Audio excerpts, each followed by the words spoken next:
We're flying wherever we want. We have nobody even shooting at us. बड़ा ये achievement है Iran के लिए कि उसने F-35 को डैमेज कर दिया, अगर गिरा भी नहीं दिया, लेकिन पायलट उसमें बच गया है। 5वीं पीढ़ी का सबसे एडवांस्ड जो विमान है, लड़ाकू विमान है, उसको उस ईरान ने जो इस वक्त इट्स इन द एबिस, बस उसने मार गिराया है। मतलब एक चौंकाने की बात है कि ये ईरान इन्होंने कैसा किया। ये फेक न्यूज़ नहीं है, ये एक AI जनरेटेड काम नहीं है, ये हकीकत है कि ईरानियन वायु सुरक्षा सिस्टम्स ने F-35 को हिट किया है। कि जंग की पहली वजह यह है कि ये लोग अपने हथियार बेचना चाहते हैं। अब हथियार बेचने के लिए जंग करनी पड़ेगी, इसलिए ये जंग कर रहे हैं। क्या उनको उनकी जो पूरी साख है उसको बट्टा नहीं लगेगा कि खुद अपने जहाज गिरवा रहे हैं, और 1 2 4 नहीं, आप बता रहे हैं कि दर्जन भर से ज्यादा गिरवा दिए। बेचने का काम तो ये तो बड़ा, मैं इससे पूरा समर्थ नहीं कर सकता हूँ कि आजकल के युद्ध की है कि युद्ध एक छोटे मुद्दे के लिए किया जा सकता है कि अगर किसी के करप्शन चार्जेस हैं, किसी के एप्स्टीन फाइल्स हैं, किसी की अनपॉपुलैरिटी है, तो जंग शुरू कर दो। मैंने 2 जंगों में हिस्सा लिया है। जब तक आपका राजनीतिक और रणनीतिक ऑब्जेक्टिव ठीक तरह से फौज को नहीं देते हैं, वो फौज जंग नहीं कर सकती। इस जंग में ईरान ने, जो मैं कहूंगी, अपना ये पूरा कारनामा दिखाया है, एक तरह का शाहनामा जो हम देख रहे हैं अपने सामने। अपनी क्षमता है, या ये चीन की ताकत दिख रही है आपको इसमें, या रूस की ताकत दिख रही है, नॉर्थ कोरिया की ताकत दिख रही है? आप अगर युद्ध करते हैं दूसरे मुल्कों की मदद से, वो युद्ध जीतेंगे नहीं आप। वो आपके खुद की क्षमता होनी चाहिए, खुद की तैयारी होनी चाहिए। पिछले 25 साल से उन्होंने देखा है कि अमेरिका वेस्ट एशिया में युद्ध करता कैसा है। उनको पता है कि वायु शक्ति का इस्तेमाल होता है। नमस्कार, द वायर में आपका स्वागत है। मैं हूं आरफा खानम शेरवानी। जंग के 2 हफ्ते के भीतर ही 3 महत्वपूर्ण नेता, खामेनेई, लारिजानी, सुलेमानी, यानी पूरी टॉप लीडरशिप को तबाह करने के बाद ईरान अब इतनी जख्मी हालत में है कि उसने वो कर दिखाया है जो पूरी, मैं कहूंगी, हिस्ट्री में, वॉर की हिस्ट्री में नहीं हुआ है। पूरी मिलिट्री जो दुनिया है वो इस वक्त बिल्कुल सख्ते में है। जी हाँ, अमेरिका का वो जहाज जिसको अनकिलेबल कहा जाता है, यानी उसका पूरा पर्पज यही है कि वो किसी भी रेडार सिस्टम में नहीं आता, उसको देखा नहीं जा सकता, उस जहाज को मार गिराया ही ईरान ने। ये कोई फेक खबर नहीं है, कोई AI नहीं है, ये कोई चैट GPT नहीं है, ये नेतन्याहू की वीडियोस नहीं है, ये असली खबर है जो खुद अमेरिकी अधिकारियों ने मानी है। ये खबर, यानी सीधे तौर पे कहा जा रहा है कि इतनी बड़ी खबर है कि पूरे इस जंग के नियम नहीं, पूरे जंग को ही बदल सकती है। तो मैं यहां पर जिक्र कर रही हूं कि अमेरिकी जो F-35 स्टेल्थ फाइटर मार गिराने का ईरान का ये दावा सही है। और माजिद एयर डिफेंस, ये कोई चाइनीज नहीं है, रशियन नहीं है, नॉर्थ कोरियन नहीं है, कोई और ऐसा सिस्टम नहीं है। ईरान पूरी तरीके से कह रहा है कि माजिद एयर डिफेंस सिस्टम है जिसने इसको शिकार बना लिया। पूरे तरीके से आप ये देखिए कि पूरी दुनिया में इस वक्त चर्चा इस बात पर हो रही है कि जिस ईरान को खत्म करने के लिए, तबाह करने के लिए इजराइल और अमेरिका दोनों साथ आए, अब ऐसा लगता है कि पूरी तरीके से एक्सपोज हो रहा है न सिर्फ कि इजराइल बल्कि अमेरिका भी, कि कितना कमजोर है। किसी भी जमीन से, यानी आप सोचिए, जमीन से दाग कर इसको और इसको मार गिराया। और बताया जाता है कि कुछ $1000 का है, ये मिलियंस ऑफ डॉलर का ये F-35 जहाज है जिसको कुछ $1000 के इससे डिफेंस सिस्टम से मार गिराया गया है। अभी किस तरह से काम करता है जो माजिद एयर डिफेंस सिस्टम है? बताया जाता है कि 2021 में पहली बार ये पता चला कि ईरान ने इस तरह के डिफेंस सिस्टम का ईजाद कर लिया है। और जो इस्लामिक रिवोल्यूशनरी गार्ड्स कॉर्प्स हैं, उन्होंने ये अमेरिका जो उड़ रहा था, ये जहाज अमेरिकी F-35, इसको जिस तरह से मार गिराया है। पायलट का बताया जा रहा है कि पायलट तो फिलहाल बच गया है, ये भी अमेरिका की तरफ से ही आ रही है ये खबर। और ये जो नजदीकी सुरक्षा होती है, यानी जिसको कहा जाता है पॉइंट डिफेंस, उसके लिए इस खासकर इसको बनाया गया जो माजिद एयर डिफेंस सिस्टम है। और इसकी जो मारक क्षमता है वो 6 किलोमीटर ऊंचाई तक बताई जाती है। और इतना ही नहीं, आप ये देखिए, जो वीडियो आप देख रहे हैं अपनी स्क्रीन पर, इस वीडियो को जारी किया गया है, बाकायदा video evidence evidence, video proof के साथ ईरान बाहर आया है कि रेडार के बजाय जो इंफ्रारेड जो गाइडेंस है उसका इस्तेमाल किया जाता है, यानी रेडार नहीं बल्कि इंफ्रारेड जो बिल्कुल एक कटिंग एज टेक्नोलॉजी है उसके जरिए इसको, यानी कि दुश्मन के रेडार में आसानी से नहीं आता, इसलिए इंफ्रारेड को इस्तेमाल किया गया है। तो ये पूरी तरीके से असरदार ये साबित हो रहा है। और आप ये देखिए, इसका मतलब सीधे तौर पे ये हुआ कि ईरान का जो सिस्टम है वो अमेरिकी MQ-19 और इजरायली हेरोन जैसा ड्रोन गिरा चुके हैं। और इस घटना के बाद अमेरिका और इजराइल के लिए ईरान के अंदर तक घुसना लगभग नामुमकिन हो जाएगा, क्योंकि अगर ये जहाज गया तो ये गिराया जाएगा। तो इसको यहां पर तमाम जो जानकार हैं वेस्टर्न वर्ल्ड में वो पूरे तरीके से हैरान है इसको लेकर। जैसे मैंने कहा, इसको अनकिलेबल कहा जाता है कि यही तो पूरा इसका ऑब्जेक्टिव है कि अनकिलेबल है। यानी जो लॉकहीड मार्टिन इनको कहा जाता है, जो जिन्होंने इसको इजाद किया, जो ये फाइटर जेट्स हैं, इसको इन्होंने 30 साल लगाए और $400 बिलियन, अगर ये सही है फिगर, तो $400 बिलियन खर्च किए। ये सबसे दुनिया का एक्सपेंसिव यानी सबसे महंगा वेपन बताया जाता है पूरे ह्यूमन हिस्ट्री का, कि इस तरह का एक एयरक्राफ्ट बिल्ड किया गया जिसको दुश्मन देख ही नहीं सकता। ईरान ने ये कैसे किया? ये जो ईरान जो एक जख्मी शेर की तरह दहाड़ रहा है, उसको अब किस तरह से इस पूरे जंग को हम देखें, इस मुद्दे पर खास बातचीत करने के लिए हमारे साथ कपिल कागजी मौजूद हैं, जाने माने सिक्योरिटी एक्सपर्ट हैं और भारत के एयर वाइस मार्शल रह चुके हैं, कई दशकों तक भारत की वायुसेना में सर्व कर चुके हैं, कई जंगें उन्होंने लड़ी हैं। उनसे बातचीत करते हैं। कपिल कागजी इस वक्त मेरे साथ मौजूद हैं, भारत के पूर्व एयर वाइस मार्शल रह चुके हैं, जो वायुसेना है उसमें काम करने का दशकों का उनका एक्सपीरियंस है। कपिल कागजी, सबसे पहले तो मैं यही जानना चाहती हूँ कि इतना बड़ा मुद्दा क्यों है कि पूरी इंटरनेशनल हेडलाइंस जो हैं वो इससे पटी पड़ी हैं कि बहुत बड़ा ये अचीवमेंट है ईरान के लिए कि उसने F-35 को डैमेज कर दिया, अगर गिरा भी नहीं दिया, लेकिन पायलट उसमें बच गया है। किस तरह से आप पूरे इस मुद्दे को देखते हैं? क्या बड़ी बात है F-35 में? बहुत बड़ी बात है। देखिए, जब आप किसी भी पायलट, किसी एविएटर को जो कॉम्बैट में हिस्सा लिया है उससे बताएंगे कि जो ईरान इस वक्त 20 दिन से बमबारी में लगा हुआ है, अमेरिका की बमबारी में, कोई बिल्डिंग नहीं है जो छोड़ी है उन्होंने। 20 दिन में कंटिन्यूअस बमबारिंग है। और उस पे भी आप देखते हैं कि कल 19 तारीख को, वीरवार को, सारे विश्व का 5वीं पीढ़ी का सबसे एडवांस्ड जो विमान है, लड़ाकू विमान है, उसको उस ईरान ने, जो इस वक्त इट्स इन द एबिस, बस उसने मार गिराया है। ये तो आश्चर्य की बात नहीं है। I mean it is stunning the whole world. तो ये एक दिखाता है कि एसिमेट्रिक वॉरफेयर जो होता है, उस पे एक ताकतवर मुल्क है, एक बहुत ही कमजोर मुल्क, वो भी मारा हुआ, गिराया हुआ मुल्क है इस वक्त, अगर सैनिकी कार्रवाई से देखें। और उसके पास फिर भी डिटर्मिनेशन है, क्षमता है, और वो औजार हैं जिससे वो F-35 को हिट कर सकता है। इस पर कोई शक नहीं है। अमेरिकन ऑफिशियल्स ने भी कहा है कि किसी एयर डिफेंस सिस्टम ने उसे हिट किया हुआ है। ईरानियन रेवोल्यूशनरी गार्ड ने तो पूरी तरह से एक क्लेम की है कि उन्होंने बहुत ही एक कमाल किया है। एक आश्चर्य की बात है हमारे लिए कि उन्होंने F-35 को हिट किया है। ये बात है कि अमेरिकी पायलट जो हैं उन्होंने इमरजेंसी लैंडिंग की है। डिटेल तो अभी किसी को मालूम नहीं है, मगर ये है एक चीज जिसमें कोई शक नहीं है, ये एक स्पेकुलेशन नहीं है, ये फेक न्यूज नहीं है, ये एक AI जनरेटेड काम नहीं है। ये हकीकत है कि ईरानियन वायु सुरक्षा सिस्टम्स ने F-35 को हिट किया है। ये तो सारे विश्व में खबर रहेगी बहुत देर के लिए।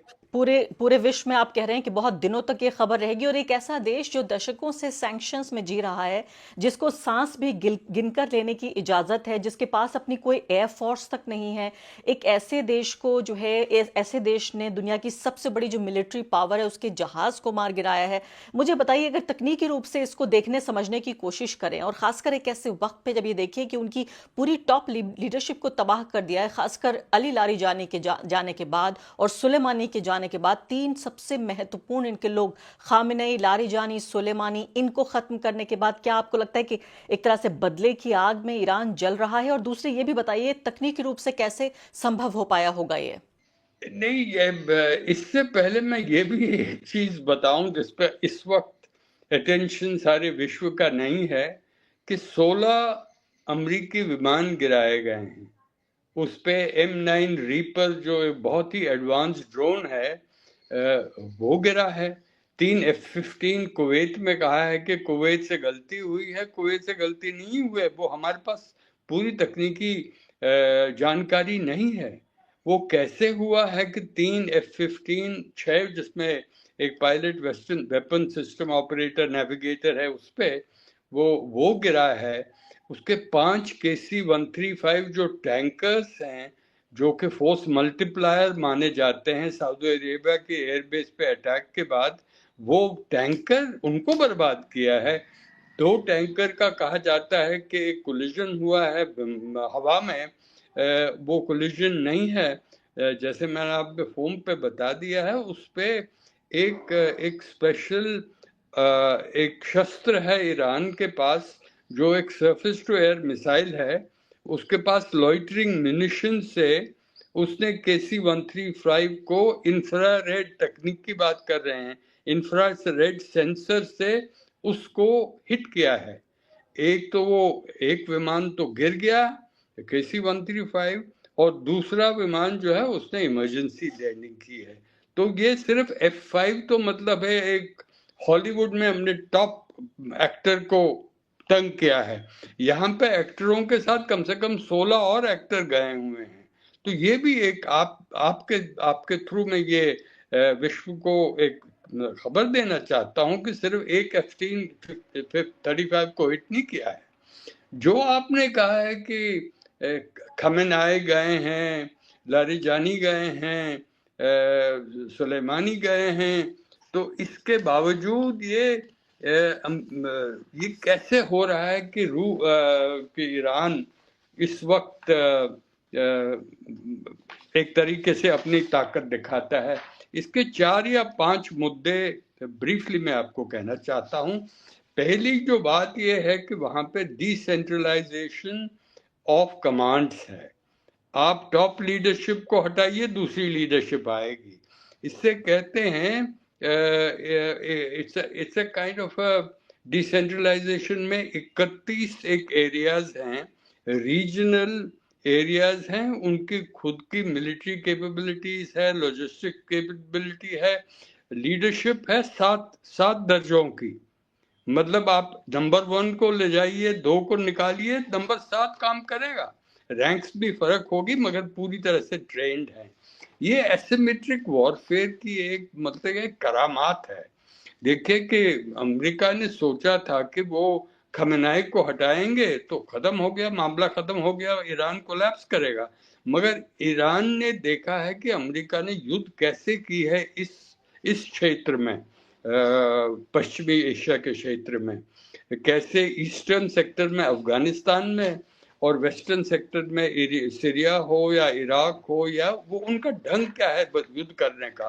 पिछले वो 20 साल से 25 साल से इस पे ये पूरी तरह से निगरानी रख रहे हैं, काउंटर मेजर्स उसके लगाए हुए हैं। दूसरी बात जो है कि युद्ध अमेरिका के एलाइज पे, जो पर्शियन गल्फ जो उनकी बेसिस हैं, जहां से वो ऑपरेट कर रहे हैं, जो उनकी मदद कर रहे हैं, उनको इन्होंने शामिल किया है।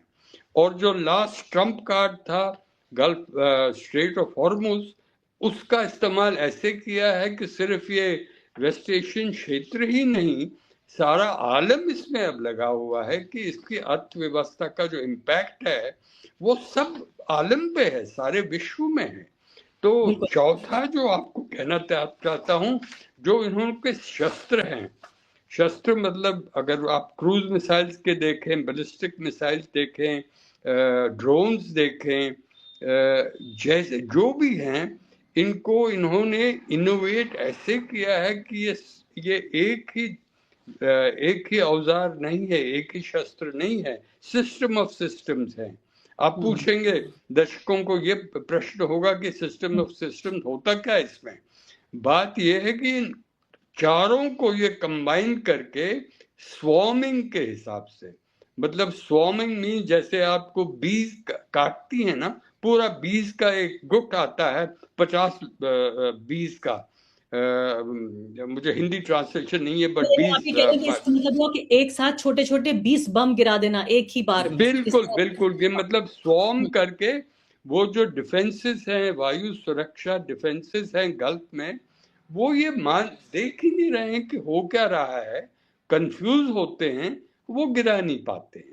इसीलिए आपने देखा है कि स्काईज ओवर टेलवीव हो, कोई भी बहरीन जो है, कुवैत है, सऊदी अरेबिया है, यूएई है, उनकी बेसिस में जो इनके ये स्वॉर्मिंग टैक्टिक्स से एक तरीके से सफलता उन्होंने पाई है। और जैसे आपने खुद ही, आपके अल्फाज हैं कि वो गिरा हुआ है, बिल्कुल डिस्ट्रॉय किया हुआ है, और फिर भी उस पर क्षमता है कि जी अमेरिका को एक तरीके से चुनौती बनता है। जी हाँ, एयर मार्शल कपिल काक, मैं आपसे अगला सवाल ये पूछना चाहती हूँ, उसमें दो सवाल के दो हिस्से हैं। पहली बात तो ये है कि ये बताइए कि जो जंग का जो पहला कारण था, वो मुझे खुद यहाँ जो ईरान के सुप्रीम लीडर के रिप्रेजेंटेटिव हैं, उन्होंने कहा ईरान ये समझता है कि जंग की पहली वजह ये है कि ये लोग अपने हथियार बेचना चाहते हैं। अब हथियार बेचने के लिए जंग करनी पड़ेगी, इसलिए ये जंग कर रहे हैं। दीज आर नंबर वन, उन्होंने बताया था। तो पहली बात तो मैं ये पूछना चाहती हूँ कि जितनी पूरी दुनिया में जो एक वाहवाही है, शोहरत है, जो पूरे वेपन्स बनाने के और जंगी जहाज बनाने के और हथियार बनाने की पूरी फैक्ट्रियां हैं अमेरिका की, क्या उनको उनकी जो पूरी साख है उसको बट्टा नहीं लगेगा कि खुद अपने जहाज गिरवा रहे हैं, और एक दो चार नहीं, आप बता रहे हैं कि दर्जन भर से ज्यादा गिरवा दिए। दूसरी महत्वपूर्ण बात कि क्या आप ये समझते हैं कि ये ईरान की क्षमता है, उसकी एयरफोर्स की क्षमता है, उसका एयर डिफेंस के अलावा उसकी एयर पावर है ये, या इसमें चीन या रूस को या नॉर्थ कोरिया को आप देख रहे हैं? बहुत ही उम्दा सवाल आपने पूछे हैं। पहली बात जो है कि ये वेपन्स बेचने का काम, तो ये तो बड़ा, मैं इससे पूरा समर्थन नहीं कर सकता हूं, क्योंकि इस जंग को इस वक्त कोई शक नहीं है, अमेरिका को जोड़ा गया है नेतन्याहू ने, और जो ज़ायनिस्ट इजरायली लॉबी है अमेरिका में, आप खुद जानते हैं, वाइस प्रेसिडेंट जो उपराष्ट्रपति अमेरिका के हैं, ट्रंप ने खुद कहा है कि वो कुछ उनके जो ख्यालात कुछ अलग हैं। वो क्या कहती है आपको, लीडरशिप डिवाइडेड है। और इसके लिए जो जंग का जो कारण है, ये हथियार बेचने का कारण नहीं है, ये नेतन्याहू का एक तरीके की स्ट्रेटजी रही है कि ये ईरान का जो वो कहते हैं कोट अनकोट एग्जिस्टेंशियल थ्रेट है, एक ही बार इसको पूरा हटाया जाए, क्योंकि उनके इलेक्शंस अभी कुछ महीनों में ड्यू हैं। उसमें कोई शक नहीं है कि अगर वो इलेक्शन हारते हैं, नेतन्याहू जेल में जाएगा करप्शन के चार्जेस में। अब यही एक अहम बात की आजकल के युद्ध की है कि युद्ध एक छोटे मुद्दे के लिए किया जा सकता है, कि अगर किसी के करप्शन चार्जेस हैं, किसी के एप्स्टीन फाइल्स हैं, किसी की अनपॉपुलैरिटी है, तो जंग शुरू कर दो। मगर यही तो अफसोसनाक बात है कि जो हमारे नेतृत्व है इस वक्त अमेरिका में, बिना ऐसे हमने मतलब इग्नोरेंट राष्ट्रपति अमेरिका में देखा नहीं है। और उनके जो आप हर रोज लफ्ज अल्फाज सुनते हैं, शब्द सुनते हैं, वो कहते क्या है, उनकी स्ट्रैटेजी क्या है। पहले बोला है कि वो न्यूक्लियर सामान हटाना चाहते हैं। पिछले साल जब तो युद्ध हुआ था, उन्होंने कहा पूरा न्यूक्लियर हमने निकाल दिया। अगर निकाल दिया है, फिर अब क्या निकाल रहे हो? फिर कहा है बैलिस्टिक मिसाइल थ्रेट है, फिर कहा है रेजिम चेंज है। मैंने 2 जंगों में हिस्सा लिया है। जब तक आपका राजनीतिक और रणनीतिक ऑब्जेक्टिव ठीक तरह से फौज को नहीं देते हैं, वो फौज जंग नहीं कर सकती, नहीं कर सकती। और इस वक्त अफसोसनाक बात यह है कि अमेरिका के पास कोई फौज के पास पॉलिटिको स्ट्रेटेजिक ऑब्जेक्टिव, इसका लक्ष्य क्या है, इसका ऑब्जेक्टिव क्या है जंग का। तो अगर वो नहीं मालूम है, फिर आप डे टू डे ऑपरेशंस करते हैं। बहुत शानदार आप बात कह रहे हैं कि जब जब जब फौज को ये पता ही नहीं है कि जंग किस लिए लड़ रहे हैं तो क्या लड़ रही है जंग। बहुत बड़ी बात आपने कही है। पूरी जंग में मैंने ये बात अभी तक किसी से नहीं सुनी जो आप कह रहे हैं कि फिलोसॉफिकल लेवल पर अगर उद्देश्य ही नहीं पता है। बिल्कुल आखिरी सवाल कपिल काक जी, मुझे ये बताइए कि इस जंग में ईरान ने जो मैं कहूंगी अपना ये पूरा कारनामा दिखाया है, एक तरह का शाहनामा जो हम देख रहे हैं अपने सामने। इतना कमजोर मुल्क जो जिसके पास जीने का साधन भी बहुत मुश्किल से है, उसकी पूरी आबादी जो है वो सोशल वेलफेयर की, सरकार की जो सोशल वेलफेयर की स्कीमें हैं उस पर निर्भर करती है। हर तरफ से उसको बंदिश की गई है इस मुल्क को, चाहे वो वेस्ट एशिया में हो या पूरी पश्चिम की तमाम पाबंदियां हो, यूएन के जरिए घेरने की कोशिश हो, अरब देशों के जरिए घेरने की कोशिश हो। पहली बात तो हैरानी होती है कि ये मुल्क सर्वाइव कैसे करता है। मुझे बताइए कि उनकी अपनी क्षमता है या ये चीन की ताकत दिख रही है आपको इसमें, या रूस की ताकत दिख रही है, नॉर्थ कोरिया की ताकत दिख रही है? क्या ये एक तरह से मिलकर ये लोग, इसलिए F-35 को डाउन किया गया, या आपको लगता है कि सिर्फ ईरान ही कर पाया ये? नहीं, ये पहले आपने सवाल पूछा था, माफी चाहता हूं मैंने उसका जवाब दिया नहीं है। बात ये है कि पहले तो आप अगर युद्ध करते हैं दूसरे मुल्कों की मदद से, वो युद्ध जीतेंगे नहीं आप। वो आपके खुद की क्षमता होनी चाहिए, खुद की तैयारी होनी चाहिए। ईरान ने पिछले 25 साल से, जैसे मैंने पहले आपसे अर्ज की थी, पिछले 25 साल से उन्होंने देखा है कि अमेरिका वेस्ट एशिया में युद्ध करता कैसा है और उसके काउंटर हम कैसे कर सकते हैं। उनको पता है कि वायु शक्ति का इस्तेमाल होता है, तो उन्होंने सारा का सारा साजो सामान, जो तैयारी है, लॉन्चर्स हैं, मिसाइल प्रोडक्शन है। आपको हैरानी होगी आरफा जी कि ये मिसाइल प्रोडक्शन जो होती है वो अंडरग्राउंड है। वो अंडरग्राउंड कहाँ है? क्योंकि बंकर बस्टर बॉम्ब जो अमेरिका के हैं वो 80 मीटर की गहराई में जा सकते हैं। वहां पे अंडरग्राउंड 120 मीटर पे वो प्रोडक्शन कर रहे हैं, मिसाइल बना रहे हैं। आप समझे ना मेरी बात? तो इतनी तैयारी पिछले 20-25 साल से की है। सारे विश्व को एक एक मतलब एक चौंकाने की बात है कि ये ईरान इन्होंने कैसा किया, क्योंकि और वो भी वो कैलिब्रेटेड तरीके से। अगर स्ट्रेट ऑफ हॉर्मुज वो पहले नहीं लाया, पहले हफ्ते पहले दिनों में नहीं लाया। वो उनके पास एक ट्रम्प कार्ड था, कोट अनकोट, ट्रम्प का नाम लिया है, वो ट्रम्प कार्ड था कि अब बोलो क्या करोगे, क्योंकि वहां पे तो वो कुछ कर सकते नहीं है। अगर आप सारे के सारे वहां पे एयरक्राफ्ट कैरियर्स की डैमेज हुई है उनके, अमेरिका वो तो कहते हैं पूरी, ट्रम्प साहब कहते हैं नेवी खत्म कर दी हमने। उनको अपनी नेवी का क्या हाल है? उनकी अपनी नेवी अरेबियन सी में है, वहां उनकी हिम्मत नहीं है रहने की, क्योंकि वहीं पे ऐसे ही जैसे मैंने कहा है, या तो वो ड्रोन्स का, छोटे चीप ड्रोन्स हैं 20-20 हजार डॉलर के, और उनके काउंटर मेजर जो हैं $3 मिलियन का इंटरसेप्टर है। वो इंटरसेप्टर भी उनकी कमी होने वाली है। तो ये भी किसी ड्रोन से ही गिरा दिया? 20-30 हजार डॉलर चीन और रशिया की मदद डायरेक्ट नहीं, चीन और रशिया की मदद डायरेक्ट नहीं है। हाँ, साजो सामान में है, जैसे कि कुछ ड्रोन्स जो हैं ईरान ने खुद बनाए हैं, मगर कुछ तरीके की मिसाइल्स हैं वो रशियन मिसाइल्स हैं। वैसे भी इंटेलिजेंस जो है वो चीन से मिल रही है, कुछ इंटेलिजेंस रशिया से मिल रही है, मगर ये सपोर्ट जो है ये इनडायरेक्ट सपोर्ट है। जहां तक कि लोगों में खुद में हिम्मत ना हो, क्षमता ना हो, डिटर्मिनेशन नहीं हो, वो जुर्रत नहीं हो युद्ध करने की, जो उन्होंने सस्टेन किया है पिछले 20 दिन से, और सारी लीडरशिप गई है उसके इनोवेटिव तरीके मैंने आपने बताया। 31 एक सब रीजनल जो एरियाज रखे हैं वो इंडिपेंडेंट है। ईरान एक मुल्क है मगर उस पर 31 ईरान है, वो इंडिपेंडेंट ईरान है मगर फिर भी ईरान है। और बिल्कुल। उन इंडिपेंडेंट एरियाज में फौज है, इंटेलिजेंस है, लॉजिस्टिक्स है, लीडरशिप है, 7 टियर की लीडरशिप है। तो इसको आप, जैसे मैंने कहा है कि time is on Iran side. अगर इतनी लंबाई होती है टाइम की, जितना भी इसको खींच लेते हैं उतना ही ईरान में सक्सेस होगी। हालांकि ईरान की बर्बादी भी बहुत ज्यादा होगी, बिल्कुल। वैसे भी जी, बर्बादी बातचीत काफी हुई है। काफी हो रही है। मैं लगता है मुझे विस्तार से आपसे फिर से बातचीत करूंगी। बहुत बहुत शुक्रिया, आपने इतनी बेहतरीन तरीके से, मैं कहूंगी, आपने हमें समझाया है। वाकई आपकी पूरी नॉलेज को और जितना फिलोसॉफिकल और पॉलिटिकल जो आपने ये मंजर कशी हमारे सामने की है, बहुत कम ऐसे लोग हैं जो इस जंग को इस तरह से समझ पा रहे हैं। बहुत बहुत शुक्रिया आपका समय देने के लिए। द वायर के और वीडियोस देखने के लिए सब्सक्राइब करें और बेल आइकन पर क्लिक करें। स्वतंत्र पत्रकारिता की आर्थिक मदद करने के लिए डिस्क्रिप्शन में दिए गए लिंक पर जाएं और अपनी राशि चुनें।